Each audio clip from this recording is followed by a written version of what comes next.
Hello bachon, let us read this question. So the question says a photon and an electron both have wavelength 1 Armstrong.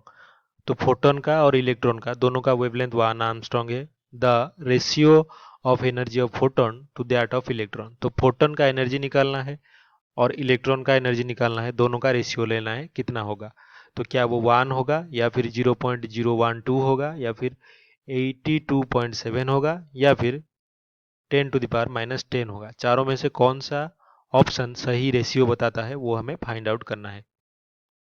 तो इस question को solve करने के लिए जो की कॉन्सेप्ट हमारा होगा वो जान लेते हैं क्या है.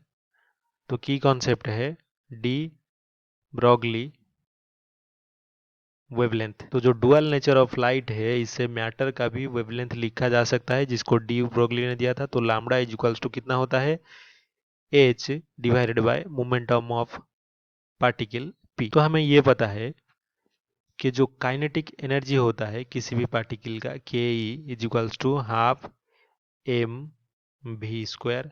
तो ये अगर हम लिखें तो ऐसे भी लिख सकते हैं कि m square v square divided by 2m या फिर p square divided by 2m. तो अभी डी ब्रॉगली वेवलेंथ से अगर हम p फाइंड आउट करें तो ये हो जाएगा h डिवाइडेड बाय लैम्डा.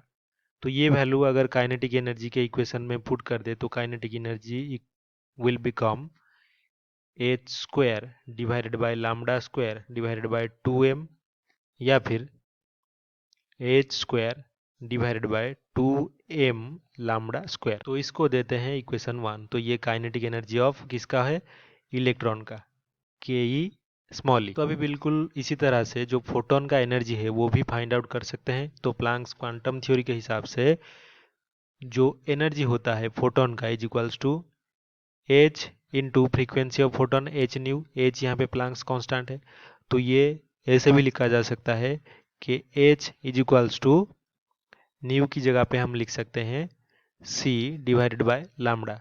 क्योंकि हमें पता है कि जो वेलोसिटी ऑफ लाइट या फिर फोटोन होता है c वो लैम्डा इंटू न्यू होता है. तो इससे क्या लिख सकते हैं कि nu is equals to c by lambda. तो इसी को हमने यहाँ पे पुट किया है. तो ये हमारा एनर्जी है किसका, फोटोन का. तो ये इक्वेशन 2. तो अभी क्वेश्चन में हमें क्या दिया है कि ratio of energy of photon divided by electron करना है. तो हम यहाँ पे लिख सकते हैं कि डिवाइडिंग इक्वेशन 2 बाय इक्वेशन 1 क्या होगा, ई पी डिवाइडेड बाय ई ई. तो ये हो जाएगा एच सी बाय लैम्डा. इसको डिवाइड करना है किससे, काइनेटिक एनर्जी ऑफ ई कितना है, H square by 2m lambda square.